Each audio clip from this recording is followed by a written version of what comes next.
see if we can finish on time. Yes. So, because as I said, we want to start with the Stamp Duty Act first. Then we can now go to the repeal of Nigerian Postal Service Act. So anybody, I'll be calling the names so you can make presentations. I know there are other people that want to make presentation on the two bills. So I'll call your name and so we can start with the Honorable Minister. Honorable Minister. Members of the House, I would ask the Postmaster General to represent the Ministry on our position with regard to the Stamp Duty Act. All right. So, BMG, you are assuming the position of Minister today.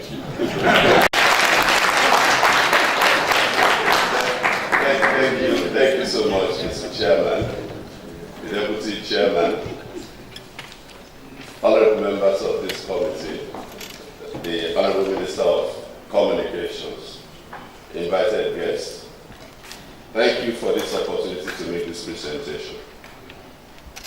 The Stamp Duty Act, Cap 58, Laws of the Federation of Nigeria 2004, has its historical origin in the enactment of the Stamp Duties Ordinance of 1939, which introduced into Nigeria the use of adhesive postage stamps to denote documents, receipts, registrable instruments, and to attest the payment of stamp duty to the government. So in the last 2 decades, Nigerian economy and business landscape have evolved and affected tremendously by information technology. Thus, there is a need to update the applicable provisions of this law so as to retain its relevance of purpose to the government and to Nigeria as a country under the contemporary situation. During the legal drafting of this bill, now under consideration, as a Postmaster General and being a legal practitioner, I was personally involved. Notable among my inputs is the proposed new title for the Stamp Duties Act, to now be known and referred to as the Stamp Duties and Proceeds Act. This will enable the law to capture all streams of revenue, income under the Act. First, a highlighted overview is made here of core challenges which have necessitated the amendments now being sought. Second, a summary overview of the amendments as sought. There are 5 core challenging issues which necessitate that the Excise Act be amended. They are overviewed as follows. 1. The use of an adhesive postage electronic stamp to denote a document or receipt or registrable instrument, does it amount to the payment of stamp duty tax? The answer to this poster is in the negative and absolute no. Denoting a document or receipt or a registrable instrument is not the payment of a stamp duty tax. 2. Does the enforcement of the use of adhesive postage and electronic stamps to denote amount to a demand for the payment of stamp duty tax by NIPOST? Again, the answer is in the negative. Denoting does not entail an assessment to pay an ad valorem tax, nor does it entail an assessment in any form. 3. Does the provision of adhesive postage / electronic stamp by NIPOST infringe on the powers of the Federal Inland Revenue Service or a state Inland Revenue Service to assess, collect, and receipt the payment of stamp duty tax? Once more, the answer is in the negative and absolute no. The Stamp Duty Act that prescribes tax to be collected by the Federal Inland Revenue Service or Inland Revenue Service or the Customs Service also provides that the adhesive postage and electronic stamp be used to denote the receipt which is to be issued and shall be a postage stamp. So, providing postage and electronic stamp does not amount to the usurping of the function of any other government agency. 4. The punishments contained in the law, are they relevant as of today? The obvious answer is that they are not. Of what use is a 20 naira fine or a 200,000 naira fine when the cost of prosecuting the offender is on the average 100,000 naira? Furthermore, the use of imprisonment is no longer being encouraged as a corrective measure in modern criminal law jurisprudence. and involving modern economics. The present congested state of our prisons makes the continued use of same also not to be encouraged.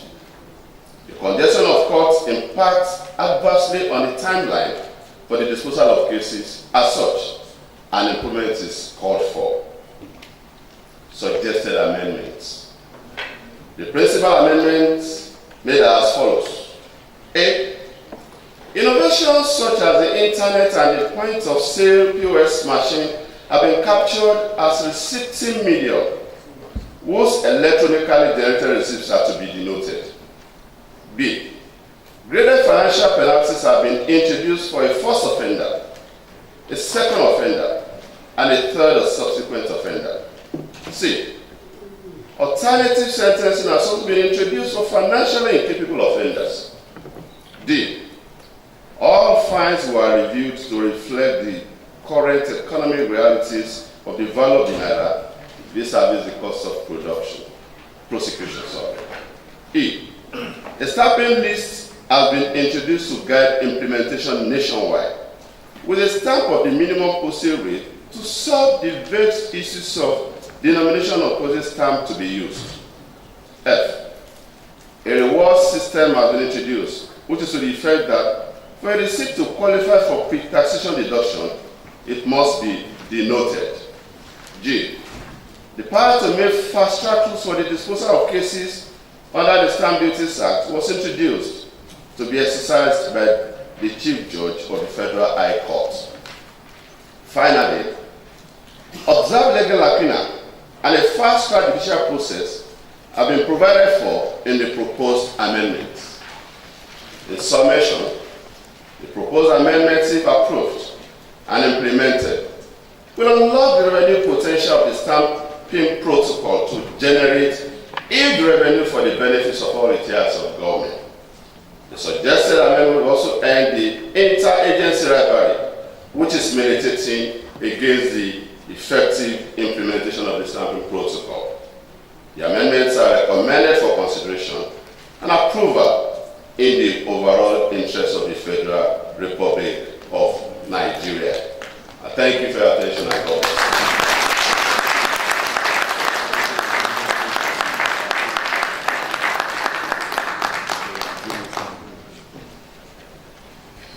Thank you, Honorable Minister.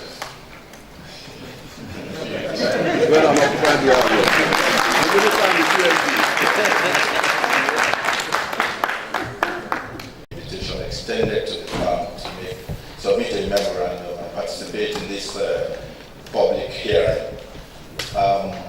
The Central Bank of Nigeria supports. Sorry, can you please, for the verbatim reporters, want your name and again as you when you want to start. My name is Johnson Olubade Akinkume, Director of Legal Services, Central Bank of Nigeria, standing in for the governor. Go on. As I said, we appreciate the honor and privilege of being invited to participate in this public hearing. The Central Bank supports the general thrust and principles of the two proposed bills in reforming the postal services subsector of the telecommunications sector of the Nigerian economy. Indeed, it will be recalled that the Central Bank has been an active collaborator with NIPOST and indeed the Ministry of Communication, particularly in the area of enhancing financial inclusion. We have also had the privilege of working with NIPOST in particular on these two bills, particularly the version that was submitted to the Senate. Having said this, Mr. Chairman, we have a few remarks on the current bill, as currently drafted. If you recall, Mr. Chairman, there's been controversies recently on whether or not the provisions of Section 89 of the Stamp Duties Act, which makes it mandatory for the payment of stamp duties on all receipts, including bank deposits, applies to electronic transfers. there's the raging issue of whether duty to be deducted from the relevant transactions by banks and other financial institutions is to be paid to the Consolidated Revenue Fund or to the Nigerian Postal Service. Having in mind the provisions of Section 5C of the Nigerian Postal Service Act, LFN 2004, which empowers NIPOST to prescribe the amount of postage stamp payable and the manner in which it is to be paid. Again, if you recall, Mr. Chairman, in recent times there has been this controversy as to who between the federal government and the state government on who stamp duty and who should it accrue to. States, through their attorneys general, have been making requests on the central bank to share the stamp duty charge that banks currently impose on certain qualifying transactions. So we think that the opportunity that the House of Representatives had, and this project that the House has embarked upon to review the bill is actually a welcome opportunity to address these simmering issues. Again, Mr. Chairman, we observe that electronic instruments has been included in the list of documents that will be subject to payment of stamp duty in the current proposal. In fact, Section 28 of the Bill seeks to amend the schedule to Section 83 of the Principal Act by removing the following from the list of items exempted from the requirement of affixing of adhesive stamp. 1. Acknowledgement by a banker of the receipt of any bill of exchange or promissory note for purpose of being, for acceptance or payment. B. A receipt given for money deposited in any bank or with any banker to be accounted for or expressed to be received of any person to whom the same is to be accounted for, or for money withdrawn from a savings bank account. We have a couple of concerns to express here. 1, the implication of this amendment will make receipts for bills of exchange, promissory notes, or money withdrawn from a savings account liable to the requirement of affixing of postage stamp. 2, in respect of bills of exchange and promissory notes, it's our view that there are existing provisions in the Stamp Duties Act already which provide for affixing of stamp to such instruments. If where we now require receipts issued for their presentation of payment by banks to have adhesive postage stamp, we think that this may create additional burden not only on banks but on bank customers. In respect of money withdrawn from a savings bank account, we think that this requirement again may negatively affect the financial inclusion drive of the federal government because members of the public may then see it as additional cost burden and then be discouraged from doing transactions through the banking system and rather prefer cash. There is also this provision about extending the definition of adhesive stamp to include electronic stamp, which is to be affixed in the receipts and tellers generated from various electronic payment channels, as well as devices including point of sales. We have a few concerns about this development again. 1, we think it may serve as a disincentive to customers that would like to use electronic instruments for retail payments. We think it may have negative implication on the cashless policy initiative of the central bank as well, as customers will then prefer the use of cash payments, especially for low-value transactions, to avoid the payment of the stamp duty. We think it will also have negative implication on the financial inclusion strategy of the bank, as mobile payment, a key delivery channel for financial inclusion, may have to be subjected to stamp duty deductions. Again, we think that the system configuration that this will require will add to the cost profile of the banks, and in fact, the central bank itself, who will then have to regulate and prescribe the appropriate medium for them to use. And it may, of course, ultimately lead to an increase in charges for bank services. The objective of PSV 2020, the Payment System Vision 2020, which is actually migration from cash-based economy to electronic payment system. So we think it will be very important for us to have this in mind when we are dealing with issues that seem to suggest an increase in the cost structure of users of electronic payment channels or media. Again, additionally, we think it will impose additional responsibility on acquirers and payment terminal service providers, because they will then have to reconfigure their ATM and POS terminals before they can begin to affix electronic stamp on such receipts and tellers generated through such electronic payments. Of course, the technology required for such electronic payment channels as mobile payments and POS to be compliant might become a bit complex.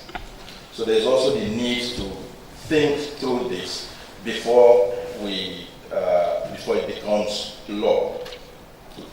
So, Mr. Chairman, these are some of the concerns that we have on the stamp duties bill. Finally, the increase of the rate of penalties payable for offences created under the Act, including the offence of failure to cancel the adhesive stamp itself, might serve as a discouragement, to merchants from receiving payments through e-payment channels, and therefore may lead to apathy in the use of e-payment channels as a payment system medium in itself. Mr. Chairman, we believe that, as I said, we welcome the general thrust and principles of the proposed amendments to the Stamp Duties Act, but we think that some of these suggestions and concerns that we have raised may well help to make the resulting legislation a more robust, helpful, and useful one to the Nigerian economy. Thank you very much, Mr. Chairman. Chairman. Very eloquent Director of Legal Services, very competent presentation. But Director, before you is the Minister and also the Postmaster General. May I ask if you received our letter inviting the Governor of Central Bank? Did you receive our letter? Yes, sir. Did you reply to our letter authorizing you, because we invited the Governor of Central Bank, and if for any reason he's not going to be here, this is your parliament, you elected us. The way you treat us is the way the international system will look at us. If for any reason he's not going to be here, you saw us who are confiding. Ordinarily, by our traditions, we wouldn't allow you to even present anything here, because we invited your governor and not you. And if for any reason he's not going to be here, courtesy demands that he will write to this committee. You are a lawyer, authorizing you to appear before this committee. The minister came by himself, he is here, and then handed it over to his subordinate. And that's the right thing to do. If he's not going to come,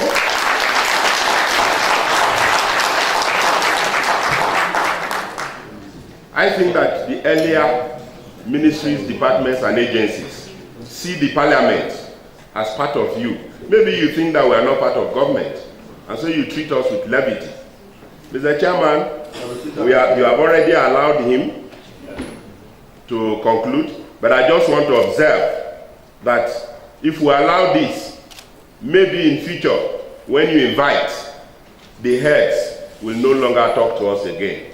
And we have seen instances where you are very competent, there are some who come here and cannot answer any question. And sometimes, because they are not the chief executives, they don't want to commit the organization. So, Mr. Chairman, that's my observation. Thank you, Honorable. I don't think there's any letter from the Governor of Central Bank saying he won't be here today, that you'll be representing him. If you have the Honorable Minister seated with us, our Secretary and the Permanent Secretary is there also, the Postmaster General.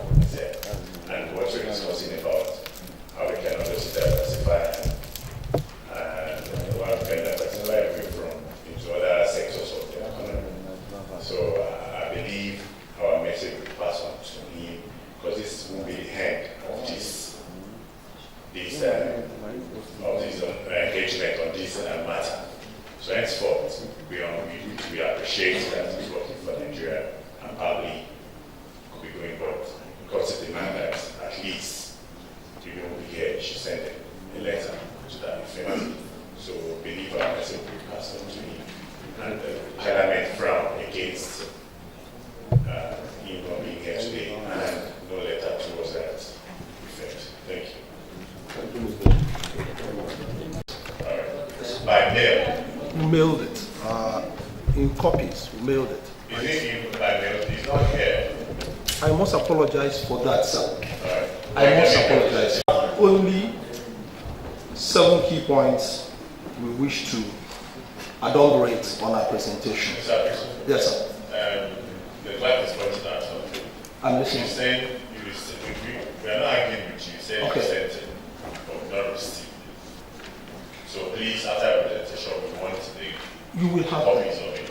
On my honor, you will have it. Alright. You have it. Yes, sir. My presentation on behalf of Lawyers Forum Africa, in summary, the first point we're taking is that we support the process being introduced. Starting, my name again, Christopher O. Moore, International Coordinator for Lawyers Forum Africa.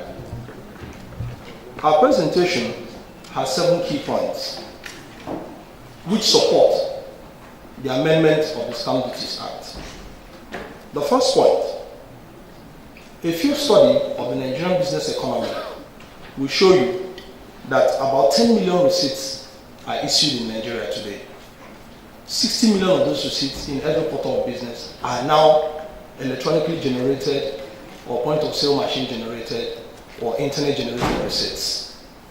And these receipts are not captured within the meaning of the word receipt as contained in the Act as it is. That creates a situation where revenue is lost. At 10 million receipts per quarter of business, for 3 quarters in a year, that is 30 million receipts. At 50 naira denoting, that is 1.5 billion naira revenue lost.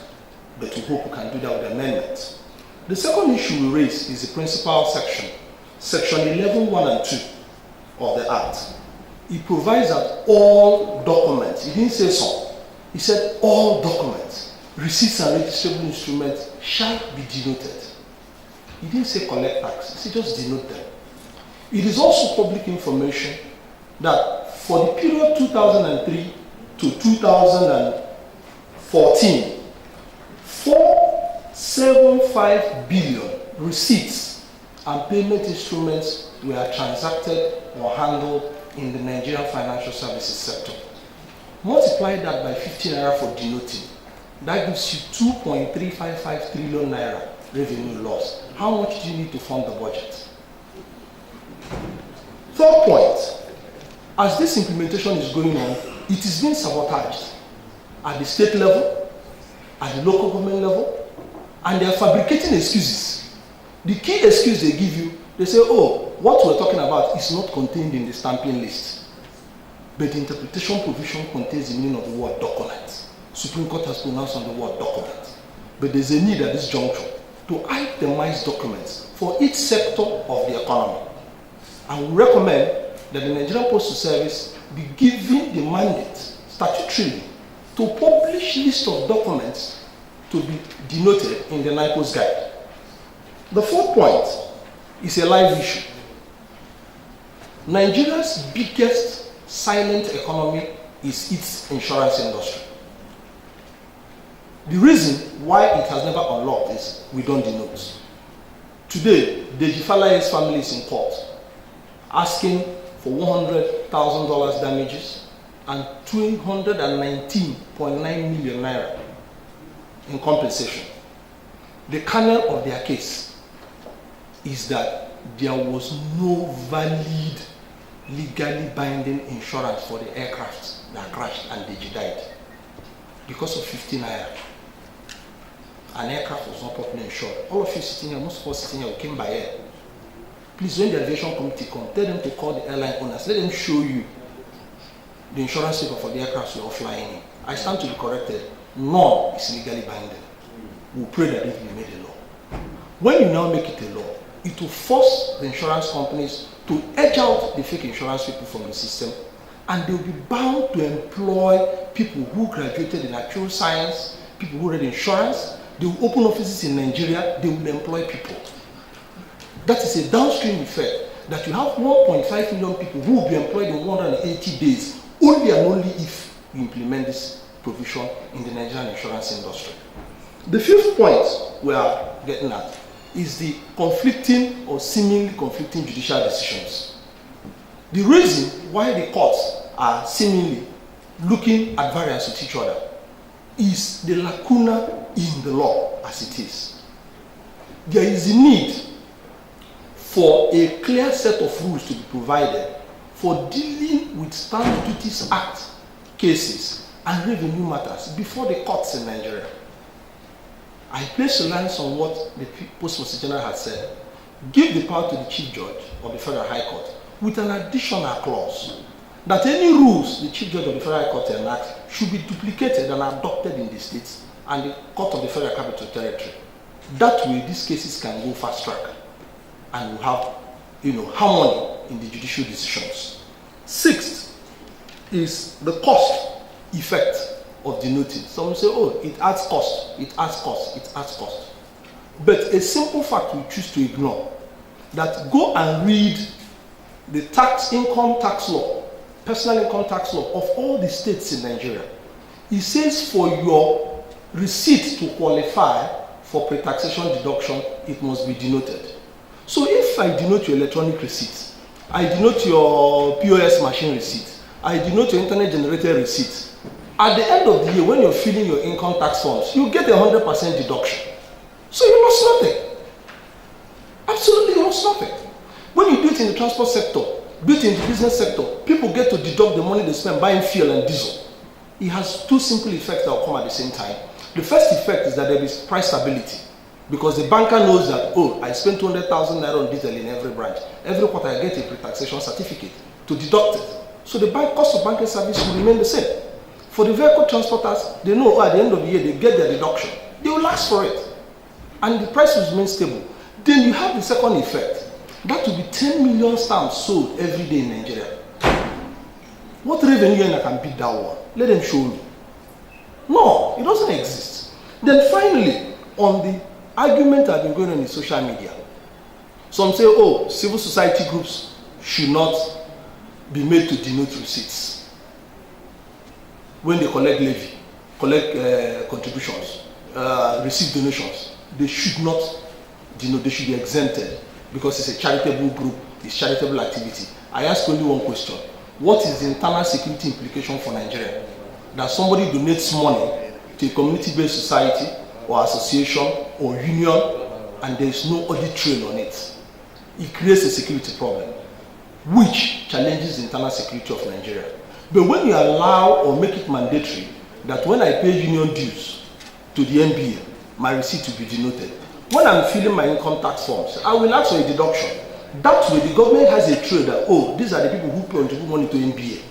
So when you now say NBA is receiving funding from somebody else, they say no, all the tax papers that came in, their names are legal practitioners only. So it is in the corporate interest of Nigerian security that every receipt for levy, contribution, donation made to any union, association, charitable group in Nigeria, it must be denoted. So that when the ordinary Nigerians file it together with their income tax papers, you have that security issue addressed. Finally, when I said my name, I made an observation that I live at Onitsha, behind the river Niger. There's a reason why. Men who live behind the river Niger have two reputations. The first one, we know where money is hidden. Seriously. Second one, we know how to make money. So when I come from across the river Niger and tell you there's money hidden, that there's money hidden here, there's money hidden. So please, I urge this committee to allow the amendments to go so that the Nigerian government, the Nigerian people will tap the benefits of implementing the stamping protocol in Nigeria. There is nothing in it that is new. Since 1939 that this act came, NIPOST had the statutory power to charge you for wireless communication because it was then P&T, the Redeem Post and Telegraph. So if by 1939 they had power over post and telegraph, when mobile phones came, we said it's wireless mobile phone. They will remove the word wireless and call it mobile. It is still wireless. So if by 1939 they were collecting the money, what is wrong in 2017? They should collect the money. Thank you. Please, let's support this process as well.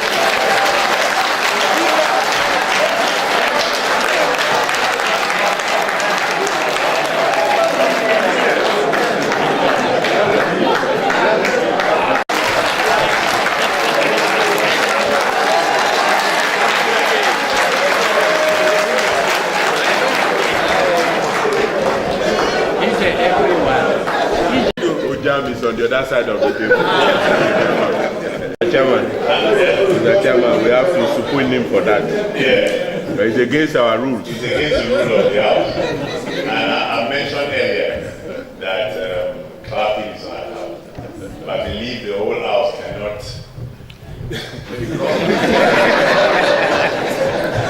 Because my deputy, I will allow it. Because my deputy and Mr. Christopher from the other side.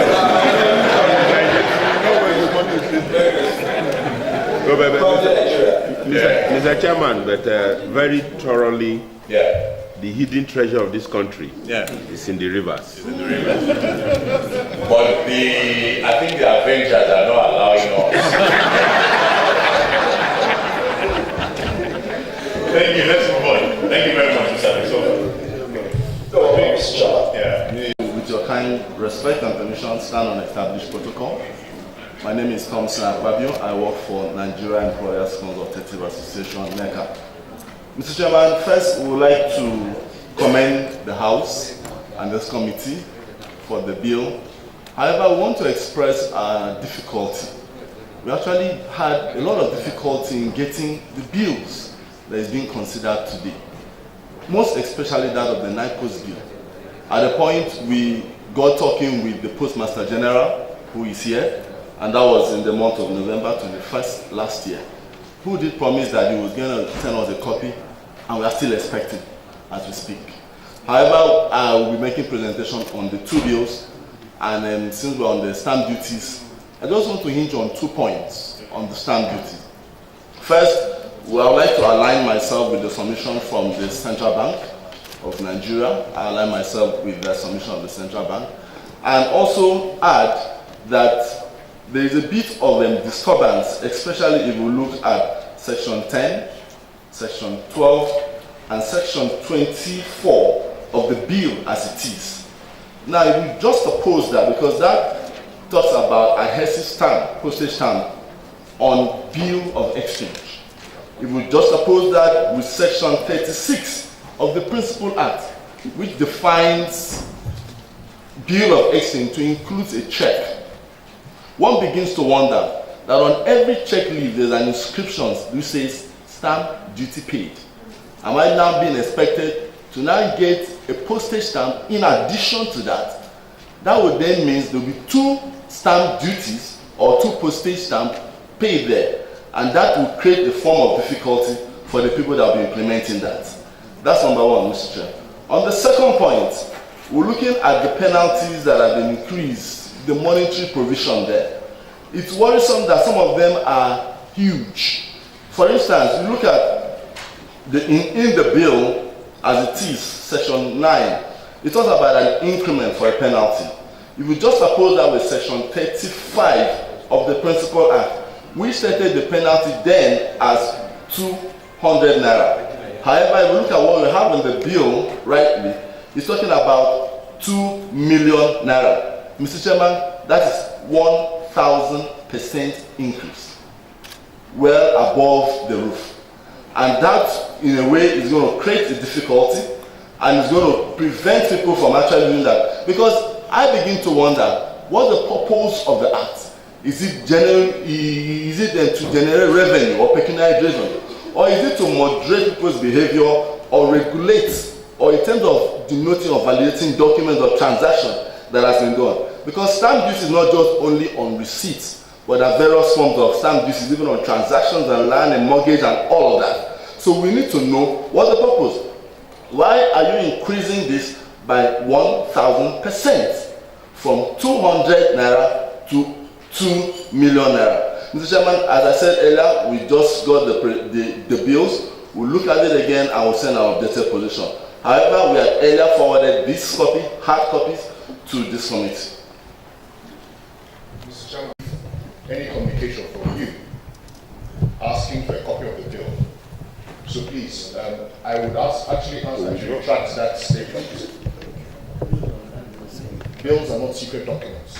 Our proceedings are carried out in public, in full glare, and there's no correspondence that has come to the leadership of this committee asking for copies of this bill that we've not responded to. So I take serious exception on behalf of this committee. And there is Mr. Generate revenue of the government. Having regard to the socio-economic changes has occurred in Nigeria and changes in the legal system, there is a need to review key elements of the Provision of the Act, such as definition of the word stamp, to include the various stamp forms in use, such as internet-generated and electronic stamp. The Act should be amended to designate brands of stamp for specialized sectors of the economy so as to check revenue laws. Finally, the law should be amended to itemize instruments which are subject to denoting. This will bring restored to a current excuse, which is that definition contained in the Act does not cover some modern instrument that's coming into existence. To the Honorable Chairman, I have made some suggested provisions in respect to definition of the word document, because the essence of stamp duty is a rate levied on a document, and the former principle did not really capture the word definition of the document. So in my own submission here, my chairman, I make a copious definition of the word document to include instrument, legal document, receipt, certificate, check, marriage license, power of attorney, pleadings, applications, agreements, deeds, letters, memoranda of any similarity documents, and also make contributions to those people that are liable to stamp various instruments. With your permission, the person responsible liable for duty and required to stamp an instrument referred to in section shall be A. In the case of an affidavit of solemn attested declaration, the person making it. In the case of an agreement or contract, the parties thereto. In the case of a bill of exchange or promissory note, the drawer or the maker. In the case of a bond, the person giving or passing the bond, or in case of a substitution of the debtor, in respect of the bond, the person substituted as a debtor. Then in the case of a lease or agreement of lease, in respect of immovable property, the leaseor. In the case of the original issue of a marketable instrument, the company or corporate body issuing the market security. In the case of registration transfer of marketable, the transferee. Those are the things we've already made suggestions in regards to amendment. And the essence of this amendment is to generate revenue for the federal government. And also, we all know that outside there is no job for our graduates. So if these amendments go through, it will create a lot of opportunity for those youths who are outside there, gainfully unemployed, to be employed. I rest my case. I'll just make a brief input on the amendment of the stamp duty. First and foremost, I appreciate the kind gesture of the House of Reps to have come more with this amendment process, because it's generally aimed at ensuring that we diversify the economic base of the country. Knowing fully well that long before now, we have been playing lip service to change the revenue base. And then if you make this pass through and become an act of the parliament, definitely the younger generation, which are leaders of tomorrow, definitely have a good thing to say about the parliament. Having said that, I fully align myself with Mr. Chris on his thoughts on the amendment as raised, but with some few amendments as well. That first and foremost, the stamp duty collected via checks and other processes, it's very important that while making the amendment, the President General of the Federation, they need to break it down. It is not on all paid or no transactions done that we need to collect the stamp duty. It is because why is it fund for Nigeria? We must only consider the downtrodden, the masses. so as not to overburden the downtrodden. Because if we are making a law for the country, it must be on the benefits of the country, not to only further put them into hardship. So there's a need to take a good look at those lists, at what are those instruments, documents that will be among those things that will cover the stamp duty that people will be paying, will make payment for. Some people on social media, of course, probably being sponsored by some persons, they said that those controversies they raised, double taxation, the increment, the legal fee to pay fine. Yes, the amount proposed for disobeying to this process is on the high side, no doubt about that. I only call for a review. I probably say we don't submit to you so that you look at the amount you propose for a review, a downward review of this. The essence of punishment to us is not to deform, but rather to reform. So while reforming person that disobeyed the law, you must only give the person the benefit of the doubt, so as to make what is doable. Because what you want to ensure by this act is to ensure that Nigerians comply with the process. And once you really comply, the fine that you will pay should be what should not overdraft, should not overdraft a long time, because so that before you know it now, government going to court again, that be legal team for the government, you pay your judicial, you pay your legal team, and of course you are spending money in that process. So a downward review of the fine for those that of course that will respect this process need to be kindly looked into. And finally,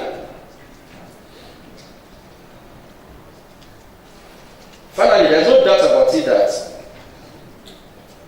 if this is duly done and duly monitored, our view again is that while being implemented, the managers of this said fund need to only be put on their toes.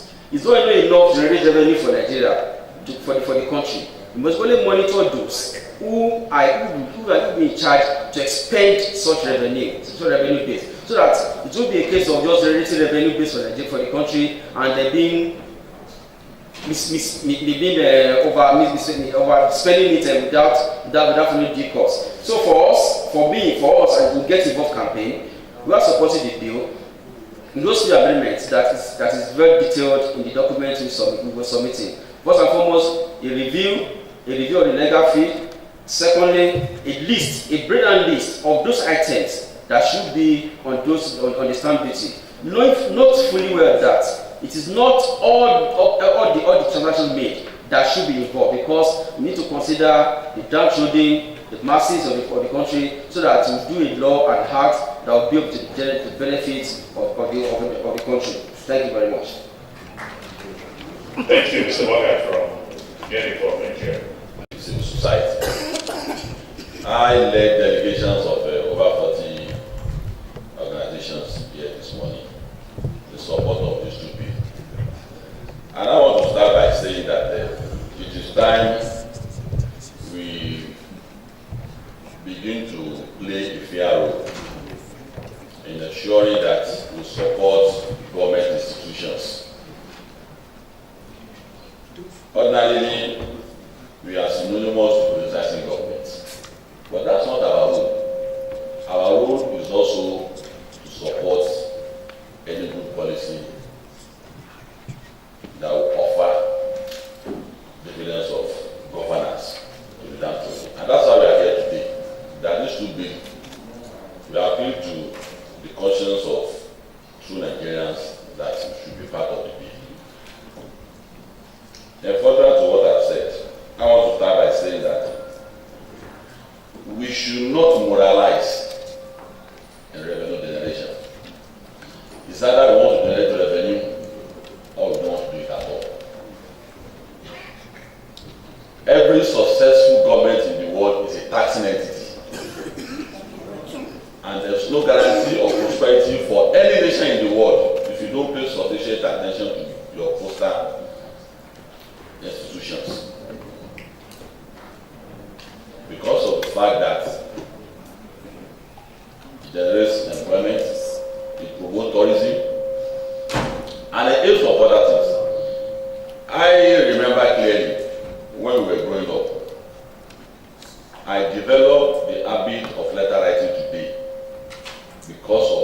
the initiative of post office these days in letter writing to friends. But today, it's fast disappearing. And a reading nation and a writing nation is a prospering nation. We have to bring that back.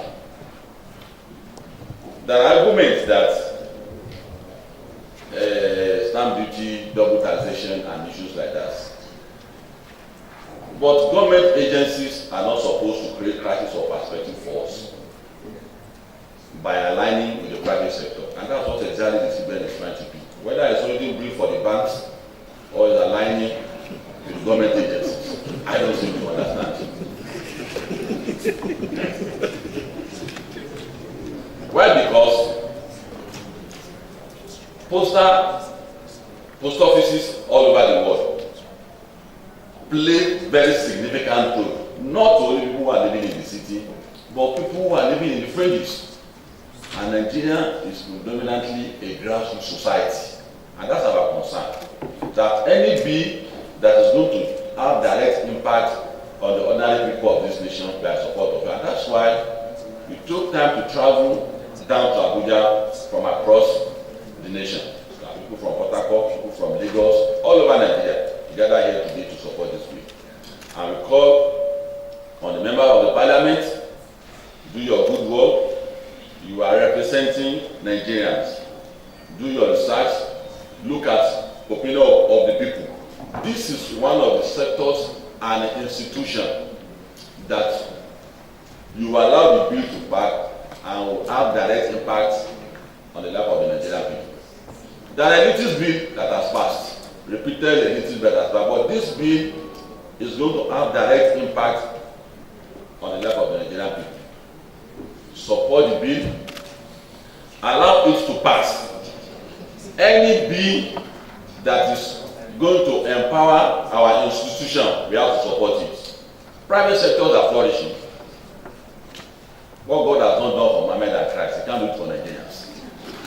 If you don't strengthen your institutions, you are going to weaken it. And private sector should not be destroyed at the expense of the public sector.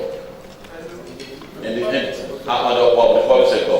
In the communication sector, there's nothing stopping the government having their own telecommunication, like the Glo, the United, just like we have in the airline.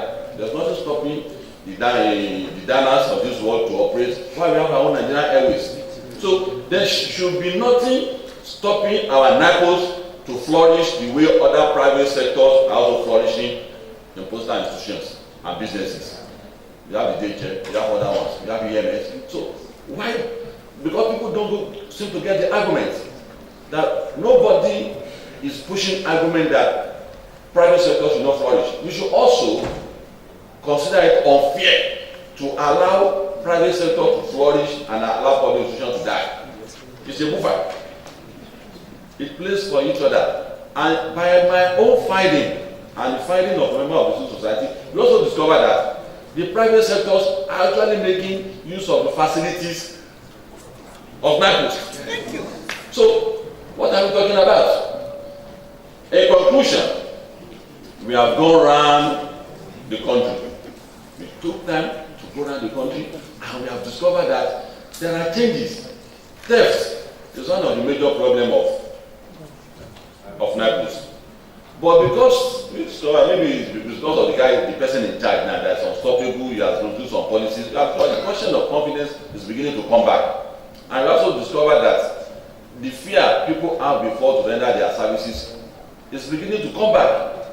There was an incident about 3 weeks ago. We have the picture, we have evidence to show that a security at post office in one of the western states caught someone stealing and he was arrested. He handed him over.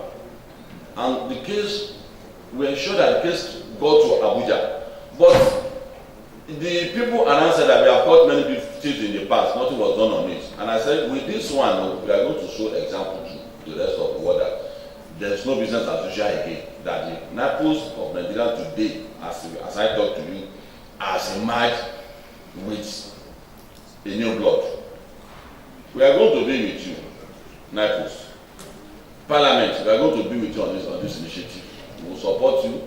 You know our track tradition that once we are into something, we don't go back, and we are not going to go back. Thank you very much.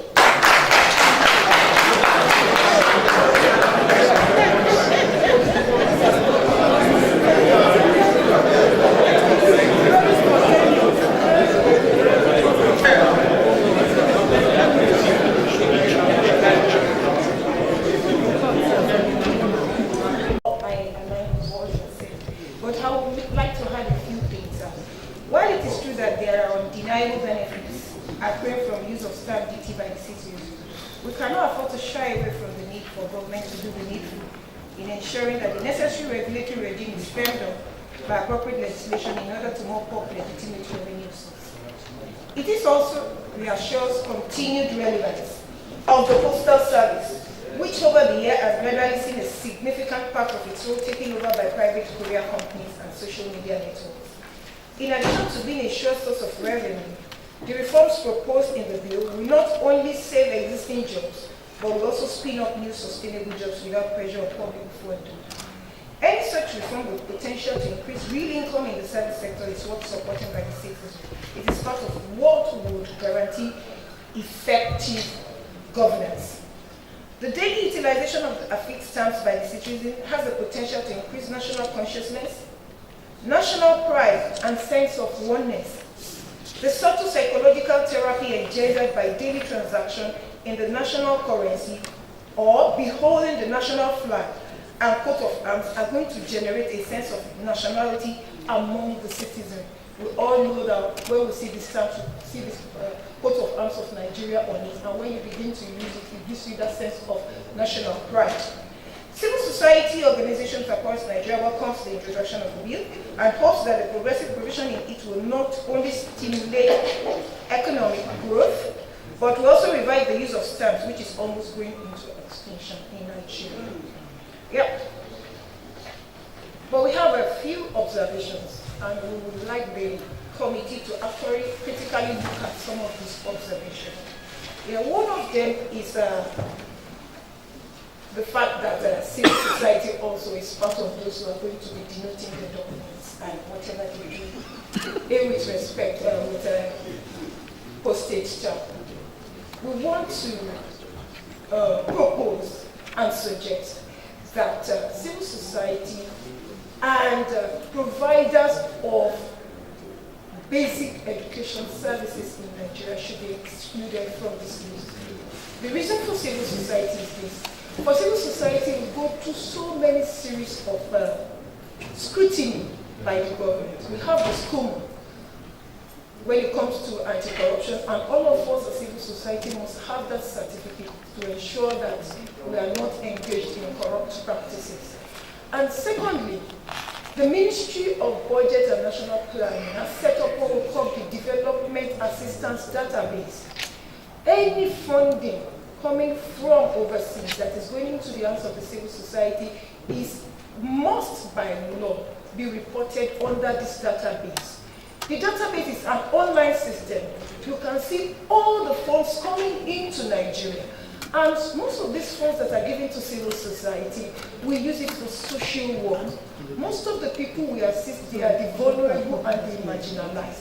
And the funding that comes with it, most of the time does, in fact, most of the time, there is no space and there is no provision for some of this denoting of stamps or paying of stamp duty or a few other things that this law may impose on us. And for the basic education sector, we all are aware that when we talk about basic education in Nigeria, we have private providers and we have the public schools. And for public schools, it is very free. But we have another generation of public school that is coming up these days. We call them the low-cost fee schools. In Lagos State, 70% of children go to this school. They are private institutions, but yet, if not for this private institution, if not for this low-cost fee school, a lot of people will not be educated in Nigeria. And for this reason, We as civil society in Lagos State, we have come together to talk to Lagos State government to reduce taxation and reduce so many regulations so that this low-cost private school will operate and will be able to ensure that our children have education. And for this reason, Mr. Chairman, I will implore you to really look at the exemption list. Institutions that actually qualify to be exempted from denoting their transactions with postage stamp. And finally, I want to align also with other speakers in terms of documents shall be denoted with attested stamp, that we should have a list of all of them. And in conclusion, honorable members, we urge you to move with current global trends and best practices. And as such, in passing this bill, it should be one that will make this country and its citizens better for it and not for some few individuals. Thank you for your attention. Thank you, madam. No problem. Sorry for the verbatim report, please. Your name again. My name is Mr. Lopen Gozi. Okay, thank you.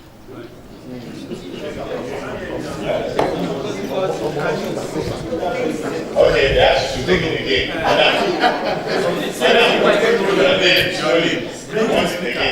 Break it down. My name is Mr. Lopen Ngozi Akosa.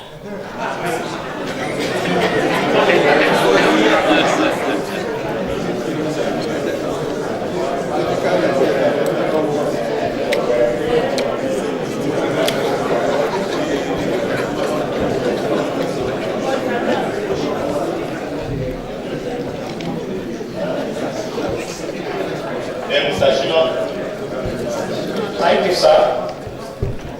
Shino Loremiko is invited to be here today, and I know that we all are making history. I will feel very, very happy or extremely happy if we have representative of the Ministry of Justice here, the Ministry of External Affairs. When I was growing up, my parents mentioned and they gave impression as if the only country where there is law and order, beauty and value is Beirut. Every neighbor, every family friends usually say they were going to Beirut to do what? I think everybody knows better. Today, my wife and her friends are always agitating that they want to go to Dubai. What for? I don't know. But I think that government policy, regulation is the drive why people are going there. If we coordinate our government policy on the issue of postal development, I think we can also attract people to come to this country. And we'll see real development. I feel very delighted with Central Bank. I concur with them that if we provide for customers to deposit money and take them into this new initiative, it will be an additional stress and burden. Believe me, I was in the post office some few days ago. I was made to understand that if I have money to send to anybody in Nigeria, even if that person does not have a bank account, my money will reach that person. The impression I had before was that you must have a bank account before money can be remitted to you. I have bought recharge cards separately for my children to keep themselves up in school. Most time when I send 1,000 naira recharge card, they sell it for less than that surface value in order to get cash on their hand. With what is happening in post office today, they don't need to devalue whatever I'm sending, and they get it. I'm sure many of us know about Western Union. That is the way it goes on. While we say we want this perfect tradition, I also want us to be careful. I saw the presentation of the Postmaster General, and I was very impressed that all I've been fighting for decades has almost been realized. If there is a situation where you commit an offense, and the judge can say that you have an option of doing community services than paying through your nose. But when I look at the bill, there are penalties for offenders, and I'm seeing 250,000 naira. I am seeing 500,000 naira. I'm seeing 5 million, either as false offender or individual or corporate organization. It reminds me when my grandfather was buying land in Ibadan. You pick a stone and throw it. The distance of the stone is the portion of the land you are buying. So if somebody is to do community service and the fine is 500,000 naira, how many days will he use to cut grass? So we have to find a balance. The value we are attaching to that sanction is an issue. And at the same time, the Postmaster General said we have overstretched our law enforcement agents. We have overstretched our prisons. We have overstretched the judiciary. I also want us to look into that. And it concerns me. And they said, but this bill says that even when you are writing petition, and we are petition writers, it's dragging us into a new regulation. And that if we don't do what the new regulation is saying, our petition may be discarded. It means it's an additional burden for us in the civil society, writing for the voiceless. And we need to mix up with this new regime. And there are penalties if we don't do it. It may also interest us that what we are doing here appears to me as if that we need to look into the Evidence Acts and at the same time the rules and regulation of prosecution in the courts. Otherwise, we may be in a stock. This bill alone cannot stand on its own. It has to touch some other bills, and that's why I said maybe if Ministry of Justice is here, they can help us. So I want this honorable committee to please go beyond what we are doing in this public hearing. Touch more light, touch more jurisdiction. I see people doing what we are doing in other countries like Malaysia, Singapore, Hong Kong, United Kingdom, United States of America, and they have more revenue. But our own is like we are overstretching ourselves. I see in the new bill, there is an area that says that even the new regime of stamp administration should be employed to the issue of termination of appointment. It's also said, we can look at section 11.1. It's also talking about documentation about retirement. So it's like we are overstretching. Most jurisdictions concern themselves with valuable properties, movable and unmovable properties, lease, purchase of land, not issues like termination of appointment, documentation of retirement. At the same time, I won't mind if we can raise the value of this new regime. 1,000 naira appears to be too low. The catchment area will be too broad, and it will be a stretch. We may be bringing in people who are less skilled in the society, maybe fashion designer. My mother will call them tailor. One of my friends who came from Lagos, he said he's a fashion designer. I said, thank you very much. You are trying to upgrade yourself. He's also talking about people in oil and gas. There are people in town who sell engine oil in 5 liters, 7 liters. This new regime is capturing those persons. It will be good for us with the elites not to also create additional burden for the non-elites. With the top dogs, I live in Lagos. I can't recall the number of times I've entered Sheraton Hotel. Many of my friends drive past Sheraton, they don't even know that they are passing Sheraton. Talk less of going there for a meal or a drink. The price of Coke in Sheraton is a serious matter. If you make the mistake and go there with your girlfriend for a Coke, in fact, interestingly, they have standardized glasses. That bottle of Coke cannot be emptied into your glass. They will still take some away, and you will pay more. So we must know the market we are trading. We must know our people. I also want to round up by saying this, that as a matter of fact, there is no foreign organization that will donate to you, whether Ford Foundation, that they will not disclose to the Ministry of Justice. Ministry of External Affairs. So from there they know what is coming in. So there are, in those days when we were confronting the military, people said that we are an alternative political party, that we are interested in government, and that we are opposing the military government getting resources from other nations.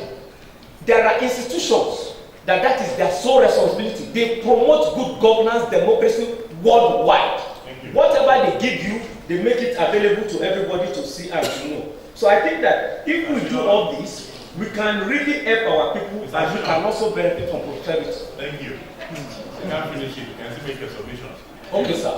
Thank you very much. Thank you, sir. Yeah, you're welcome. You don't go to charity with your...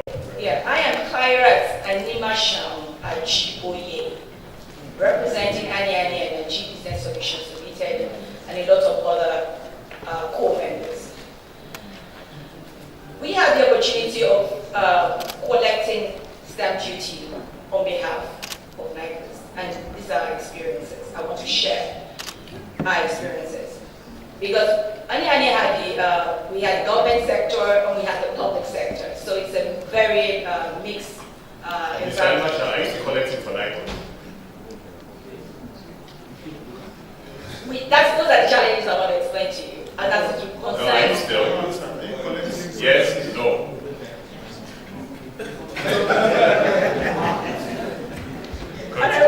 Continue. Yes, sir. I need your protection. The attitude of Nigerians is very important in the passing of this bill. We support it wholeheartedly. Our attitude towards what we observe is that Nigerians, generally, we have this inadequate patriotism, non-enforcement, and lack of political will by government. Majority of both individual associations and even government do not feel the need to be patriotic enough to accept the implementation of the act. So how do we make that possible? How do we ensure that Nigerians are patriotic to just accept that this is a government bill, this is an act, and you must obey? So having said that, the progression, there's been a lot of progression before we got to this location now. We're talking about in terms of stakeholders, government, NIPOST, trying to ensure that the Stamp Duty Act stays, and this is the stage we're getting to. And in the course of all of this, people still do not believe that they need to respect the law. So the law should be law, and governments and rules at all levels must give the political push, which I believe your respectable committees are into, and education to ensure that it is sacrosanct. Then the PMG said a couple of things which I allude to. The clarity of difference between tax, VAT, and stamp duty. A lot of our people do not understand the differences. They believe that when you say stamp duty, you're collecting a percentage of whatever transaction that they're undertaking. So our sectors, because we had the opportunity to handle, to handle the pharmaceutical sectors, for example, and they are associations, they are activists on their own. They will not allow anybody to come take their little change. And having said that, we try to explain to them that, look, this is just 50 naira on 1,000, at least as far as the current bill says. And we try to make them that even if your bill is a billion naira, if the receipt is a billion naira, you only pay 50 naira. So in the course of this, we want to say that the assumption that stamp duties through NIPOST is synonymous with tax or VAT should be clear and unambiguous in the course of this new bill, right? And the promotion of issuance and acceptance of receipts throughout the Federation, formal and informal. I noticed that Mr. Lord was talking about people, the downtrodden, but if we promote the issuance of receipts, it will further the implementation of the Stamp Duty Act. Also, because of the experience we have with some governments, and I'm saying state governments right here now, the executive officers are not even ready to implement. And I'm like, okay, you are government and you do not want to give your subordinates, the MDAs, agencies, the authority to obey the act. So what is the problem here? So I'm looking at fear of political exclusion. Loss of clientele, the business people, the sellers, those that will be able to implement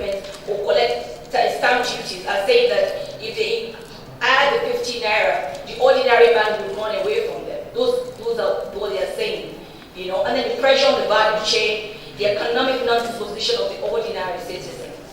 So the sub-governmental levels have not had the courage to expressly direct its agencies and private sectors to implement the Stamp Duty Act.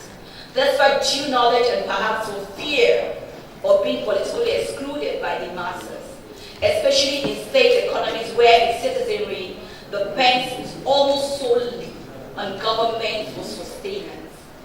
So the organized groups and associations fear to lose more vulnerable clients and who may be financially less capable and may resort to cheaper and dangerous goods or drugs. I want to say this. We may have the option for the states, for example, to probably give them a percentage.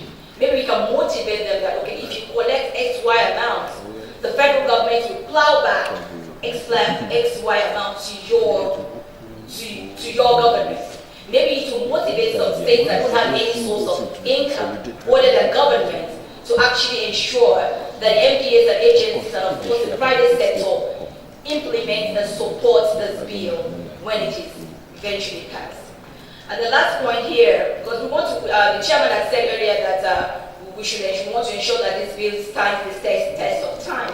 So we need to kind of look at all other variables.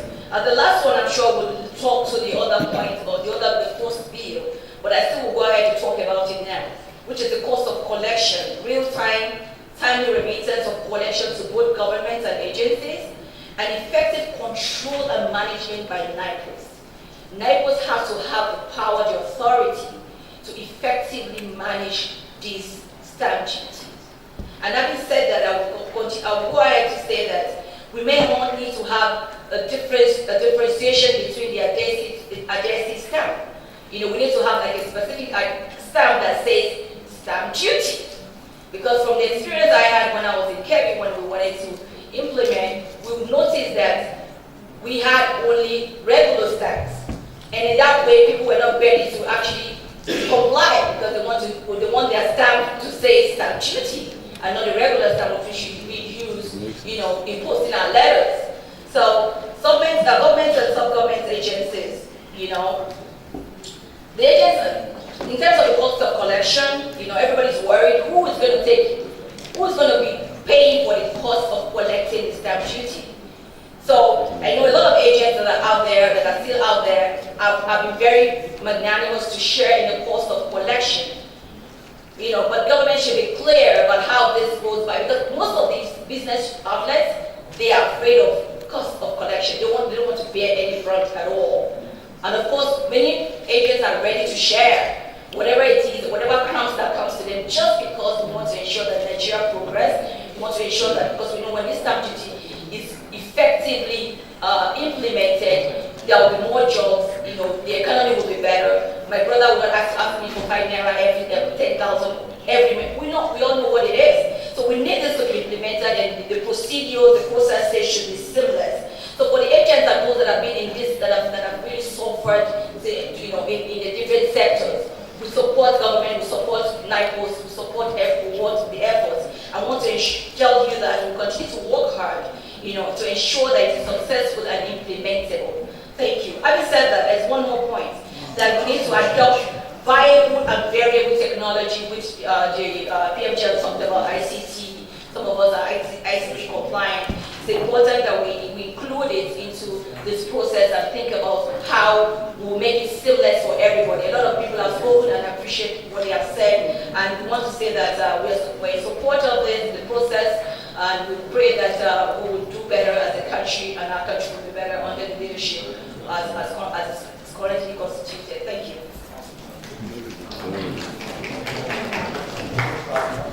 Thank you, madam. Okay, Mr. Okwadi. Yeah, I want to believe that's the last person. I believe before Mr. Okwadi speaks, if there's anybody that just walked in and wants to make any presentation to identify himself on stamp duty. So if not, Mr. Okwadi, we believe you are the last person. I just want to refer us quickly. I have looked at provisions of the amended amended act, and I see that indeed Section 83, subsection 2, talks about partnership for a notary public. Please, sir, there's nothing like partnership in notary public. It is a person that is given the instrument of office, one person, a lawyer, that is given the instrument of office to practice as a notary public. So there's no partnership in that place. Please help us amend that. Then I want to believe that the stamp duty, or this stamp duty is on the exclusive list. And so if it's on the exclusive list, I don't see the business of the Attorney General of the state there. In fact, the Attorney General of the Federation has no business here. The Postmaster General should be the exclusive prosecutor or his representative, not the Attorney General. If we have two institutions or authority given order, there will be confusion. The Attorney General will have a fiat, and of course the Postmaster General will have a fiat, And of course they will go to court one day and the Attorney General will enter a nolle. And once the nolle is entered, then of course it gives the defense a good day in court. So we want us to look at that. There must be one central body to prosecute. And of course, because this issue of stamp duty is on the exclusive list, I don't see the state having any business here. They may collect on behalf of the state, on behalf of the federal. They will be given money, federal allocation. So whatever goes, the money I'm sure is not going to the Postmaster General's pocket. It's going to the Federation account, and they will be given their own allocation through it. The only thing is that yes, they can be encouraged to get more allocation, and maybe there will be an arrangement inside the bill, maybe, that indeed the state that has a very high income or generates great revenue as a result of its activities through the postage stamp duty thing can be given what we call it, an incentive in terms of increased percentage. Then, Mr. Chairman, I want to look at section 111 of the new act, subsection 2. Of course, I've already discussed that. That is the issue of prosecutory power. Then, of course, I just want us to look at the law. We know in Nigeria that people take advantage of the law seriously. And this one, I know about it very well because that's where I work with. Particularly, law enforcement agents. If a penalty is very high or there is a punishment that is very stiff, the law enforcement agents, when you fall foul of it, the next thing is that they will drag you into a corner and go, now, how now? You won't go pay this month or let us settle. So it creates an avenue for settlement and for corruption. And of course, if this government is fighting corruption, we want to look at the penalty so that it does not encourage corruption. Then, the other one that we observe is that the NGOs, of course my colleagues have trashed it, so I'll leave that. So while walking around, we have gone in our own submission, we have gone to other jurisdictions like Denmark, Sweden, the European Union, Ireland, the United States, and even United Kingdom to see what the stamp duty regime is all about and how they have used it to develop their system.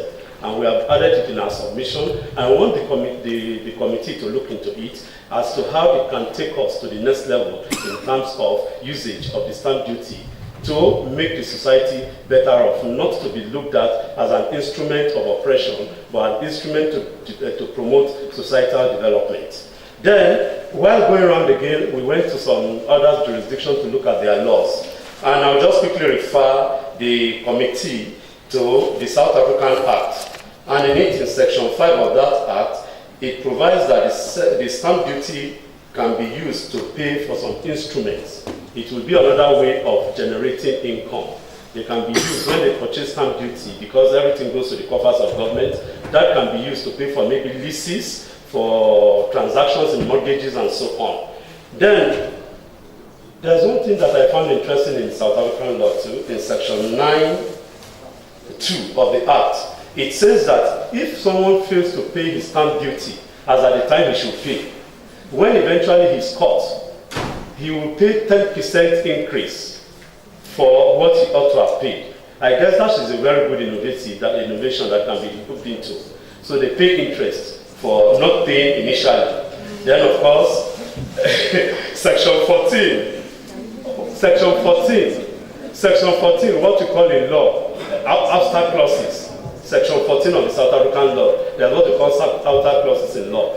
Nobody or a group of persons or business people can come together to oust that no, this contract that we want to enter into, we will not use a stamp duty. We will not pay stamp duty. Nobody has a right. There is that clause in it. I don't see it in this new law, if it can be included. And of course, Section 27 of the Act here now makes provisions for various offences. To us, I think it would be neater if all the offences are couched in a provision, rather than putting it as if it's a criminal law thing. That all the offences would be put in one section. Then, in rounding up, Mr. Chairman, I want us to take into consideration, Mr. Chairman, sir. I want us to take into consideration the informal sector, because the informal sector is very huge. And how the informal sector can be brought into the basket to get this project, this law, to really serve the purpose of which it is expected to serve. Thank you, Mr. Chairman. Thank you very much. You're welcome. I think with Mr. Ogwadi, I think if there is no one making suggestion on stamp duties, I think I'll come back to my honorable colleagues, even whether there's any comments or questions about the presentation made so far. And on the other side of the table, if there's another person who wants to mention a few things or recommendations, feel free to honorable colleagues. Yes. Thank you.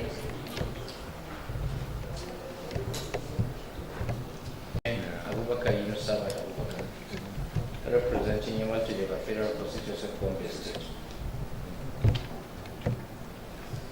Mine is actually to commend all the people that have spoken so far, because from all the submissions, none has spoken against these two bills. I listened keenly and I appreciated and applauded the presentation.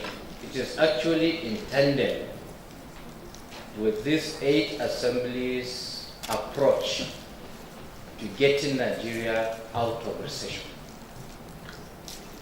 At the commencement of this 2017 session, we had a clarion call by our Honorable Speaker that considering the situation Nigeria is, the House of Representatives should have it at the back of its mind that before the end of 2017, Nigeria must get out of recession.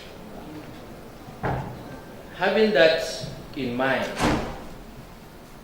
we now look at all the laws, this one inclusive, the amendment, the new laws, those that are even non-existent, we try to manufacture them to see that we really aggregate, tally the 2017 Appropriation Act to see that Nigeria is actually out of recession.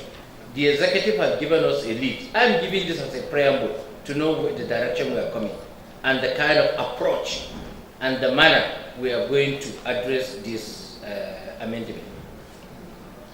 The 2017, when the executive, Mr. President, laid it, the budget has been predicated on an 18% inflation. Suffice to say that when we are having a debate on the fundamental principle of the budget, we really ask our members that all the committee chairmen must work to see that we change that predication. And I believe the budget that has been presented awaiting assent should have at least targeting between 15 and 16% inflation. Even before the assent, I can tell you that we are hovering between 16.8 to 17%. So at least we have reduced that fee. Having that in mind, we are now at the end of Q1 of 2017. Suffice to say that the inflationary trend or the growth have really doubled. because from negative 2 point something, we are now at 1.7. We have a less than 0.52. That is a plus. Why am I calling all these indices? Is to tell you that whatever we are going to do to see that we improved on the 2016 fourth quarter injection to the consolidated revenue account, especially the federation account, that the amount that was distributed to federal, state, and the local government, you see at quarter 4 of 2016, over 70% contribution was from non-oil revenue. Can you see how we are relevant? So I want to see how NIPOST should take the lead to contribute. We heard from Mrs. Animashong the distinction between VAT, stamp duty, and so on and so forth. So we want to see where NIPOST is going to play its role in this current dispensation. And hence, all your submissions is left, not just the amendment has been proposed. That's why we say that any other matter is connected. So any other thing is now open for the act to be amended to suit our circumstances. And the key word is exiting recession. Thank God that by the third quarter of 2017, all economic indices have pointed out that Nigeria must be out of recession. But we want to achieve it. If we can have it by the end of the second quarter, so be it. So mine is really to prepare our mind, especially, I am comfortable here is that we had a presentation by the League of Lawyers, that we have a lot of things that I really passionately, and I'm working on it as a developmental economist. Suffice to say that the head of the ministry is a barrister. The head of the NIPOST, the PMG, is a lawyer. So you see, we are very, very much comfortable. The farm secretary is a barrister. Can you imagine? Architectural barrister. Architectural barrister. By association. So actually, all your submission, truly speaking, we, and I'm speaking the mind of all our colleagues, we have been confiding. We really derived, I can't say pleasure, we were really moved because we've never expected such kind of presentation. You really made our work and task easier. And I'm telling you, this bill shall have the express that it deserves. And I'm talking on behalf of myself and my family. So actually, we don't have much questions to ask you because you have done justice to us, we have understood you, and it is intended with our track. In fact, you just catapult us forward. So I'm telling you that we are really, really happy. Thank you. Thank you. Honorable colleagues. My honorable colleagues and our guests. Mine is just a two. One is a comment, and the other one is actually sort of question directed at the central bank. So let me start with central bank. Because you, according to our documents, have raised most concerns about this bill. Now, it's my understanding that we do get alerts from banks that they collect 50 naira already from their clients or their customers. There's a charge, and if so, why are you proposing that it will be difficult to identify what that charge is? You know, so that to me is a throwback. The alerts that bank customers receive do have 50 naira stamp tax. So why are you then saying that one, it will be non-repudiation and hard to identify? The technology is there to identify what you're, if not, you won't be sending out text messages. So as a regulator, I think you shouldn't hold brief for the banks, just direct them to do the right thing. And the right thing is falling in line with this bill. But on behalf of my colleagues, I appreciate all the comments, and I'm sure that we're going to go back digest the comments and come back with a robust document. And I applaud my brother, I have to do that, my brother from deep inside the Niger, the other side of the Niger. I appeal to you that you show us where the money is. Thank you.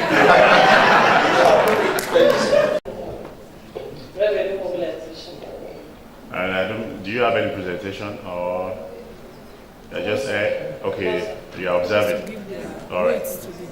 Thank you. With this, we come to the end of the first on Stamp Duties Act. So I would like to appreciate everybody that's spoken and make presentations. And I know there are still some people here that the committees still want to forward their presentations to the committee so we can work on it. And I still need to mention that this public hearing is being made public, or we have made some advertisement on the pages of newspapers for anybody that believes that stakeholder in, because we believe all the sector of the economy is, obviously we are all stakeholders, because everybody one time or the other, you're allowed to pay, you're asked to pay stamp duty. So we still give room for anybody who is not here today to make it, to send in his presentation so we can take into consideration before submitting the report to the whole House for consideration. So as I've said, we want, as I've said, anybody that believes is a stakeholder in this should still please bring forward his presentation and can forward to the committee to take into consideration for the reports before we make it a submission to the whole House. So this brings us to the end of the first section of on stamp duty, and I think instead of breaking, you can just move on to the next one, because I think the Honourable Minister, I want him to sit, so I believe you will leave him very soon. So if you can start the next session while he's there, and when he wants to leave, he can still leave. So I want, in order of how we did the presentation on the first bill, so if you have any presentation, yeah. So I want to go.